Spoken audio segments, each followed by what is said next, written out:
See this gentleman right here in this picture. Obviously he's blind, and he comes to my plaza to get his pension, and he comes by himself. He'll take $1 cab from where he live and then come and then walk to the spot. And I guess he's been doing this for a while because he finds it.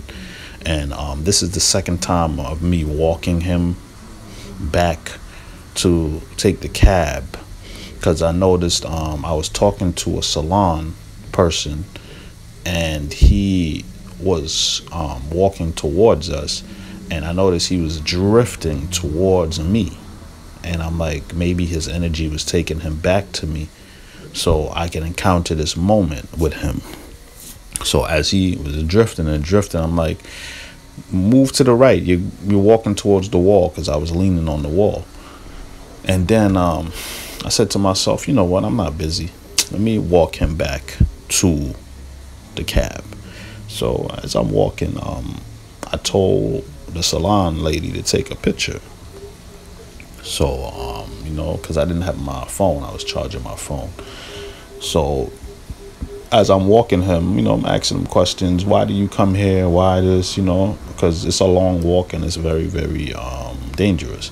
So and then he has to cross the street back to take the cab.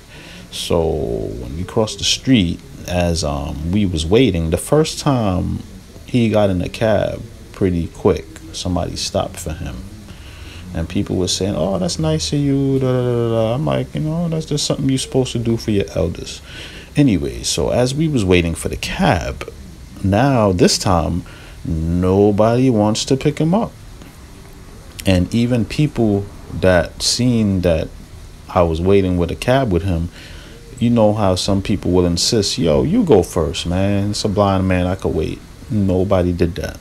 Everybody just jumped in the cab and just kept going. No care in the world. And most people would want him to be in the front seat, most cabbies.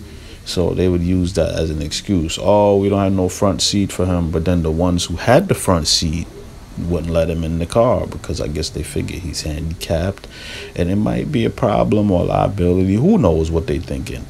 But I was getting so pissed off. This was pissing me off so much, because I was like, this is how fucked up the country is. There was a couple of cabs that drove by me and stopped, and I started yelling, Jamaica is a fucked up place. It's a fucked up place, because here it is, you have your elder who's handicapped, blind, and you don't want to stop for him or help him. You don't want to do anything for him. You want to keep going, and these people with their ugly, screwed up faces just holding their head, nobody saying anything. Bunch of fucked up motherfuckers. Because y'all the same people that will preach all this Jesus shit. Go to church, do this, do the thing, go what God do. What would Jesus do, motherfucker? What would Jesus do? Jesus would leave God on the street if he's blind, dying? That's an analogy. Because you people don't believe in the shit y'all believe in. Y'all just talking the talk. Y'all don't walk the walk. So I don't want nobody to preach to me about nothing. I don't want nobody to preach to me about no God. You have to be living in the image, not even the image. You have to be doing God's work for you to even talk to me about God. And what's God's work? Helping people out. Helping people no matter what. Don't just preach it. Don't just talk the talk. That's why you're losing the country. Because you will help. If it was a white man or a Chinaman or Indian standing on the street, you would help him, because you think that you could gain from that. You think there's gains in that. That's not God's work.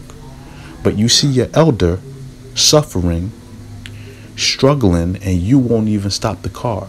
You won't even do anything for him. That's why you're losing the country, because you're a crab in the barrel motherfucker. All of you guys are crab in the barrel motherfuckers, just keeping each other down, looking at each other bad. But will help anybody else that you feel could hand you $1 or put $1 in your pocket, or just because you feel better when a white man is around. It's something in you that want to help those people because you feel they're better than you, you slave motherfucker.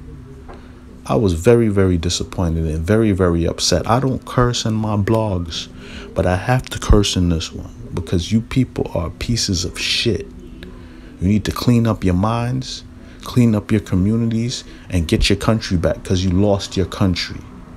And that action alone led me to believe you're not going to get your country back because you're fucked up in the head. You're a fucked up bunch of people. And I stood there and I said that in front of him, and he's a church man, and he understood my frustration because I never spoke like that in front of him before. Although this was our second encounter, I always was polite, and I always, wanted to just help him. But as the time went on, I just got pissed off. And the salon person that was with me, she had to go get her own car and drop him off herself. So I had to walk him back across the street. She said it's not working. Nobody's going to stop. So she had to go and get her own car and drop him off. So you people would have left him out there for dead if he was dying. And this made me very, very upset. And I just had to reevaluate some of my thinking. Like, what is wrong with these people? So in these type of circumstances, they will leave their elder on the street. So imagine what they'll do to you. This is disgusting, Jamaica. Don't get it wrong. Don't get it twisted. I see you guys help people. It's good people out here. It's good people. But the majority or most of y'all are some selfish motherfuckers in a rat race just to get a meaningless dollar. That's all y'all chasing. So y'all just focused on yourself. I'm so sad that the system has created this type of environment. And you guys need to change it. It's up to y'all. Stop blaming the government because y'all selling each other out too. Y'all selling each other out more than the government is selling y'all out. And if y'all know these things, then get to work. Get to work. Be examples. Stop being selfish. And don't talk to me about no fucking God neither. Because you're not doing nobody's work. You're not doing God's work. So don't talk to me about religion. All right? Get to work and get your country back, you crab in the barrel motherfuckers.